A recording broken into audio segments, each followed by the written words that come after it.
Hi folks, Old Man Grognard here on the usual late night gig. Well, I got something to talk about, I guess. Week's been going great, had a couple of good games. For some reason my heart was not into my Saturday game, but we're going to fix that. At least I'm going to fix it. Just a latitude adjustment for my part, that's all. But the Monday game went well. Curse of Strahd is rolling along real good. But Astonishing Swordsmen and Sorcerers of Hyperborea, we're going to get back into it.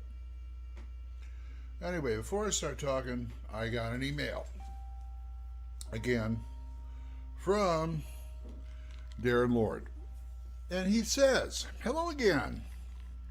I run a Call of Cthulhu game that's gone on a lot smoother than I anticipated. Well, good for you, Darren. Last session, a character stepped into another dimension to tackle his sense of identity as he remembered two lives worlds apart. And it got me thinking of a certain Dungeons and Dragons expansion. Have you even played using the Spelljammer setting? I've always liked the idea of it, just haven't had the chance to really place it in beside mechanics like planar travel and time distortion. Darren Long. Thanks for writing, Darren. And no, I have never played Spelljammer, but I want to. Spelljammer is good for certain for certain concepts. I've got the box set and a few modules, things with it. I had an idea. Recently, I picked up an old copy of OGL Steampunk, which was part of the OGL series that came out for a while during 3rd edition. So it's a D20 game, which is okay. I can jimmy it. But it's all about steampunk, because my idea was to take Spelljammer, combine it with steampunk, and play Treasure Planet. That's one of my favorite Disney movies. I thought the idea of, that kind of world with the steampunk and the technology, I thought was fantastic. I'd love to run it, something like that. And hopefully in the near future I will, as soon as I figure out the ins and outs of Spelljammer and things like that and read up on it. I've got a lot to read up on. I've got reviews coming up. But thank you for writing, and I hope to play that soon. And here's to you, Darren. Now, we seem to have a little bit of video response stuff going on here, and I thought I'd weigh in. And I'm 350 pounds, so that's quite a weigh in. About the dark side of role-playing. And this started with Symbol DJ, and people like Ivan Mike, 1968, and Eric Bloat, and Samwise 7 have talked about their opinion on it, and it's time to do mine. What he means by the dark side of role-playing is people who get games and never get to play or run them. Or they spend a lot more time reading games, writing about games, watching podcasts, watching vlogs like this one and others, and not really getting to do the game. Believe me, I've been there. As I've pointed out before in my big old collection here, I get to play maybe a fraction of them. But the ones I really do want to play these days, I get to play at least a little bit, because I am one of the main DJs. I am one of the many game masters of my group. So I can say, guys, I want to play some Savage Worlds. Let's play Savage Worlds. Right now we're playing Astonishing Swordsmen and Sorcerers of Hyperborea, and we're enjoying it. I never played that before, and I always wanted to. And there are games that I wanted to, but I didn't get to, like Gangbusters. I finally got to Gangbusters. It took me 30 plus years, but I finally got to it. Just because the fact that, these days you got online gaming and stuff, and there was always play-by-post, play-by-email, which I had no use for. I don't play World of Warcraft or any online games, Roll20, it's fun for a little bit, but I can't do it on a regular basis. But some people don't have that choice.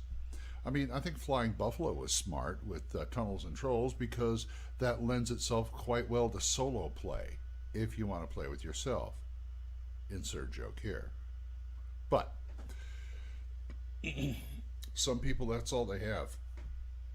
So I sympathize with that. And I've gone through the years of where I can't get anybody to play anything that I want to play. That's why Gangbusters took me 30 years to play. I actually got some regular play out of Marvel Superheroes. I played that once when it first came out.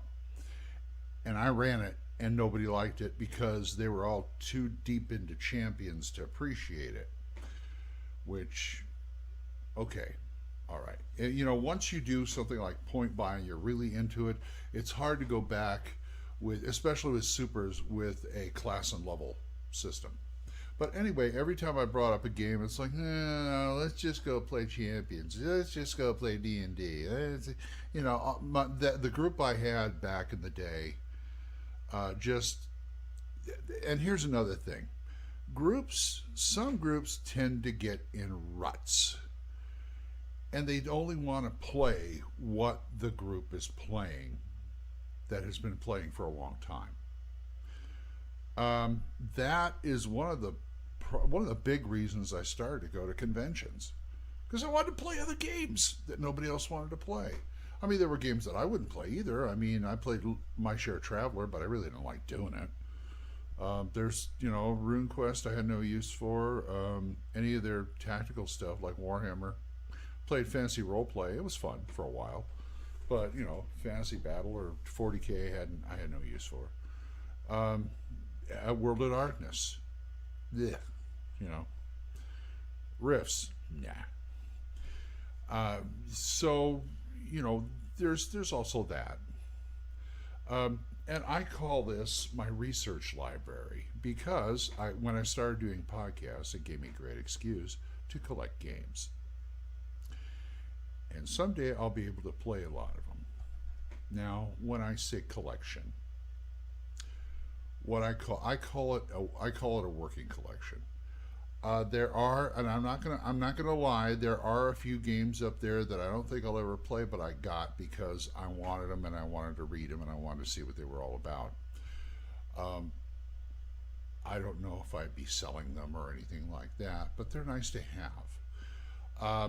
I remember during my Champions phase, like I think Eric Bloat was saying, he wanted to get every single thing in Dungeons and Dragons that came out at the time. Well, I was that way with Champions. Around 3rd edition, I actually had every single book they ever published, and then 4th edition came out, and they started publishing a lot of stuff, and it's like, okay, whoa, okay, I'm not made of money. And also, when I get older, it's like I buy what I like. There's a lot of D&D stuff, like the Dragonlance stuff. I have no use for Dragonlance stuff. And a lot of it is, what I call research. Because there may be games I'm not going to play, but they got some good ideas.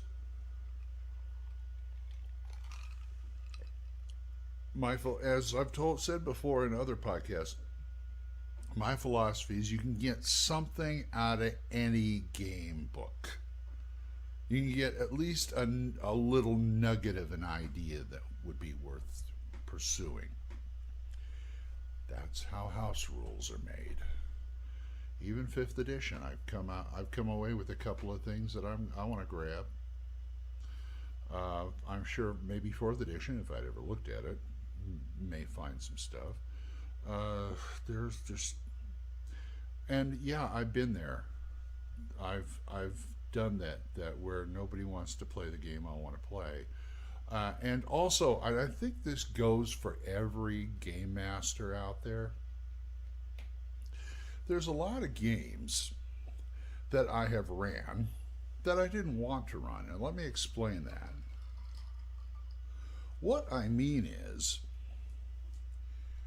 I'm game mastering it, but in the back of my mind, because I'm game mastering it because I have to.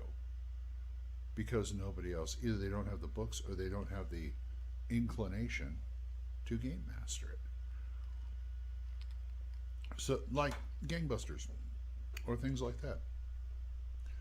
that there were, in the back of in some of those games, in the back of my mind, I'm thinking, boy, I wish somebody else had run this so I could play it. And frankly, I think that's why most people turn to game mastering, because people won't. The group wants to play this and nobody else wants to do it. So yeah, I'll do it.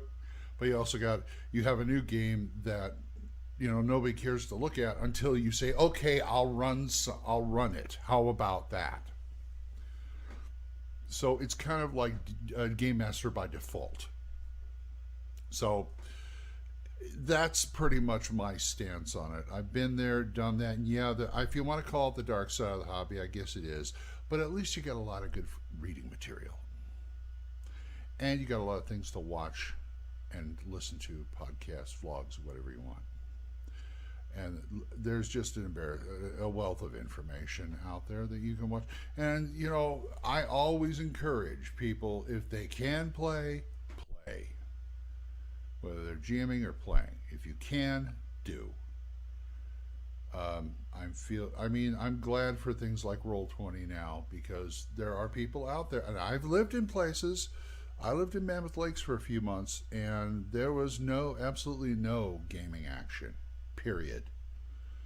So what are you going to do? You're just going to go online, either play online, or you're going to read about it, listen to blogs about it, listen to vlogs, listen to podcasts, or grab a Tunnels and Trolls solo and play it, or something like that.